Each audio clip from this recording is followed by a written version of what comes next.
ఉన్నారా? ఈరోజు నీ కన్ను నీ భార్య మీద తప్ప పరాయి స్త్రీ మీద ఉండడానికి వీల్లేదయ్యా. అమ్మ, నీ కళ్ళు నీ భర్త మీద తప్ప పరాయి పురుషుని మీద ఉండడానికి వీల్లేదు.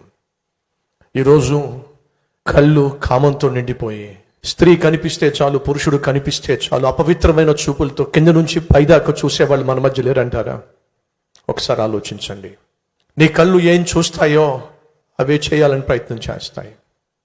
కాబట్టి బైబిల్ సెలవిస్తుంది, ఒకని కళ్ళు పవిత్రంగా ఉన్నట్లయితే ఒళ్ళంతా కూడా పవిత్రంగా ఉంటుంది. ఈరోజు మన మధ్య కళ్ళు పవిత్రతను పోగొట్టుకున్న వాళ్ళు ఉన్నారా? కళ్ళతోనే కామాన్ని కనపరిచే వాళ్ళు మన మధ్య ఉన్నారా?